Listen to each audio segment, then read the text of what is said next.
Hi guys, welcome back to my channel. Ayun nga pala guys, meron ulit ako ipapakita sa inyong video o aking lulutuin. So, disclaimer lang guys ha, lagi ko itong sinasabi.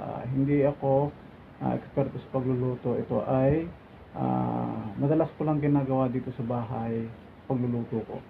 So, ipapakita ko sa inyo dito yung step by step kung ano yung lulutuin ko at paano ko siya lulutuin. Yung nga pala guys pwede nyo rin subukan to kung gusto nyo guys.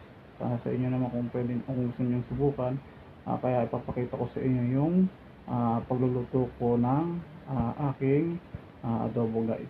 Ito guys may sabaw to ha, lalong lalo na sa mga bata, gustong gusto din to. So kaya ipapakita ko dito kung paano ko siya lulutuin. So yun guys, samahan nyo ako at panoorin na rin to sabay-sabay. So yun guys, meron ako dito sibuyas, bawang, then bitchin, paminta, syempre toyo at suka, at syempre yung ating lulutuin kami. So yun guys, ay nakagayat sa pork chop. So yun yung nabili. So sabi gusto daw niya ng adobo. So tingnan nyo guys kung anong at paano natin luluto at lulutuin ito guys. So pakita ko sa inyo. Siyempre una kong gagawin guys ay ayan guys, ating magigisa tayo o sasangkutsahin ko. So ipapakita ko sa inyo guys dito yung pagkasunod kung paano natin siya lulutuin.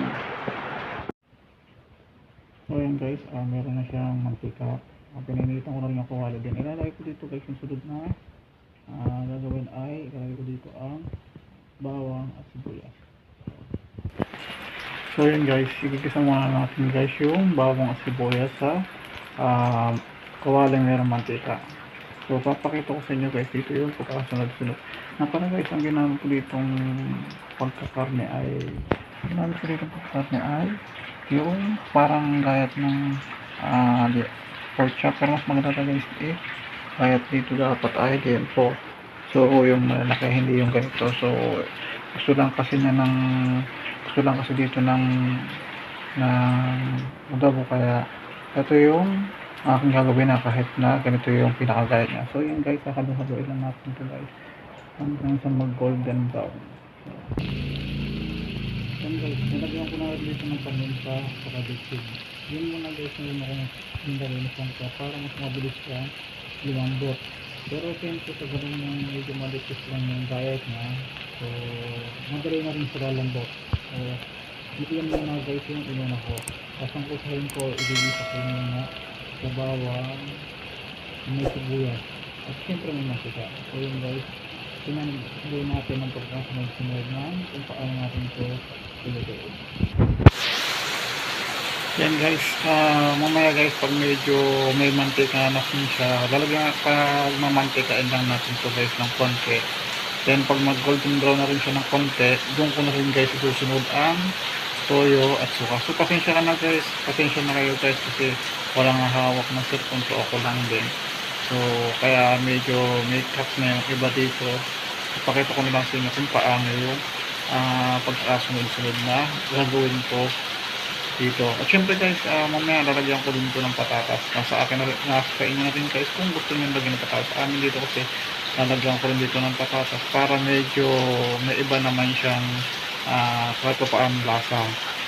So yun guys, papakita ko na lang sa inyo mamaya kung ano yung mga gagawin pa natin o pagka-tsura ng luto nito guys.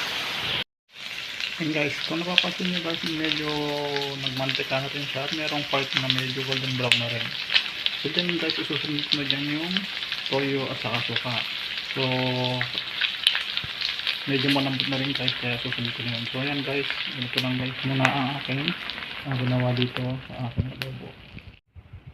Yan guys, nilagyan ko rin dito ng toyo at suka.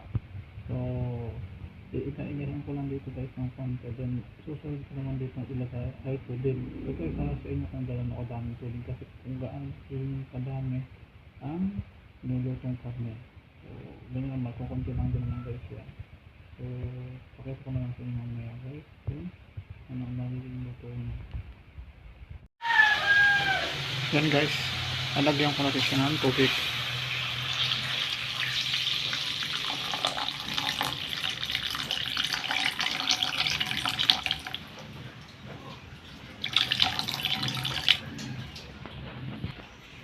So yan guys, nilagyan ko na siya ng tubig. So mamaya lalagyan ko ulit ng panibagong timpla kasi lalagyan ko ulit mamaya at bibili pa rin ako mamaya ng patatas na ilang peraso para medyo madami rin siya at the same time may sabaw kasi dito kasi sa amin ang ginagawa ko ay may sabaw kasi lalo na sa akin gusto ko rin naman yung meron sabaw at nasa inyo rin naman guys kung gusto nyo meron sabaw ganyan tapos diretso timpla na lang ulit mamaya guys na toyo at suka na meron betchin syempre.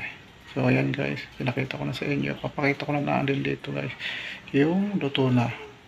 So hanggang dito na muna guys, pakita ko na muna. So ayan guys, nilagyan ko na rin ito ng patatas. So ayan guys, may sabaw siya. Then luluto-lutuin ko lang guys yung patatas, then konti pang pulo, then okay na siya, ready to eat na. So yun guys, hanggang dito na lang guys, pakita ko na lang sa inyo yung mismong luto na. So ito na guys yung finished product natin guys, yung aking lutong may sabaw siya guys mahilig kasi ako sa mayroong sabaw so nasa sa inyo na guys kung inyong igahin. Meron na rin siya guys patatas. Ito na guys siya. So enjoy eating and have a blessed day.